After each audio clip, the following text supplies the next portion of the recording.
All right, it's a versatile dinner or dish that can be breakfast, lunch, or dinner. We have Chef Swetha here to show us how to make a veggie and bacon quiche. Now, I like quiches. Okay. I seem to mess them up sometimes because I think I'll put them in the oven for too long and they get a little dried out of it. I don't like the texture that comes out with it. Okay. But let's go ahead and get started with this quiche because I want to see how you do it and I want to see if I can pick out where I make my mistake at. Okay, and I'm sure we could. Okay, perfect. So quiches are very common in France. They're a huge breakfast staple, and there's so many variations of them. And people think French cuisine, they think it's super hard, but I mean, you're just dumping a bunch of ingredients into a bowl and then you're putting it in a pie crust. So it's so easy. And I found these awesome Pillsbury pie crusts that are pre-made, and I just get the deep dish kind. And you want to pull it out when you preheat your oven. So we're going to preheat to 350. Pull out of the freezer or the refrigerator? Yes, okay. You want to pull it out early because when you have a frozen pie crust. Here, let me see that real quick so everybody can see it. Yeah. There you go. Show the world. Show the world. When you have a frozen pie crust and room temperature ingredients, your pie crust is going to cook slower than the inside of your pie, which causes a weird looking quiche. You know? Yeah, okay. So over here we got all of our ingredients. It's super simple. So we have 4 eggs, a cup of half and half. And the good thing about half and half is that the fat preserves the quiche for a few days so you can have it as leftovers. Oh, okay. Yeah. So half and half instead of like buttermilk or something like that. Okay. Yes.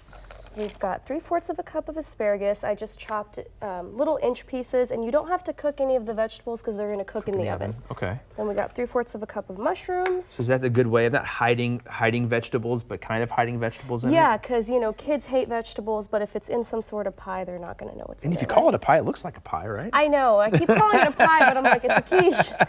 That's what happens when you live here in America, right? We've got 8 slices of bacon that I like to pre-cook fresh. You can use the bacon bits, but I think it tastes better when you cook your own bacon. And then we have 1/4 of a cup of Parmesan. Okay. 1 cup of, half a cup of Swiss cheese, I'm sorry. Okay.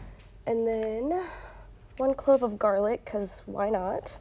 Because garlic makes everything taste Yeah, better. you gotta have garlic. And then we got some salt and pepper, and that's literally it. That's it. So you've just poured all the ingredients and now we're whisking away, and that's Yes, I like to call this a dump and pour. dump and pour. Well, that's Or kind I'm of sorry, mix and dump. mix and dump.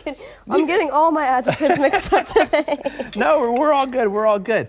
Okay, so one question I have is if we wanted to make this dairy-free, we obviously used half and half there as a substitute that you might recommend? Of course, so you can essentially make anything dairy-free.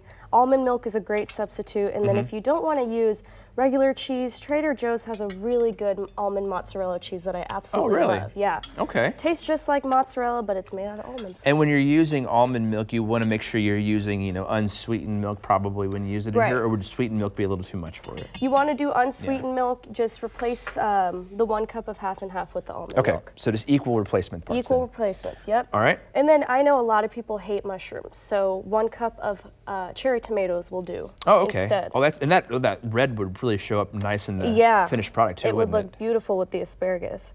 So you just literally dump it, like I said, right into the dish. And I like to kind of even it out a little bit. And I'm all about plating. So I bring the mushrooms to the top, because when it cooks in the oven, I think it looks really beautiful when the mushrooms are on the top. Is that something, could you wait to put the mushrooms on until after you've poured it in there too? Or do you like to have all the coating on them? I would not, just because they won't cook all the way. Oh, okay. Since they're uncooked. Smart. And that's literally it. And we're going to put it in the oven for about 40 to 50 minutes. 40 to 50 minutes, and at Yes. what temperature? At 350. At 350. Did you figure out what it is that you do? I probably different? cook mine a little too long, or I cook it too hot for short a time, because I'm trying to expedite the process so I can get it out and serve it, right? But you gotta take your time on it then. Eggs are very sensitive. Yes, they can They have feelings, so you gotta. Eggs have feelings? TLC, yeah, they do. I feel like there's a whole other segment about the feeling of eggs. We'll do that next month. Next month. Yeah. All right, well, here's the finished product right here. And of course, it that's looks your fork. fantastic. And we do have a fork. I'm gonna try by it right now before I toss it over to And I just topped it with some green onion and parsley. green onion and parsley. There we go. It's a big bite. And we go big or go home over here. Right. All right, Swetha, thank you very much. It's delicious. Of course. Oh, and the asparagus is good in there too. Belinda, over to you.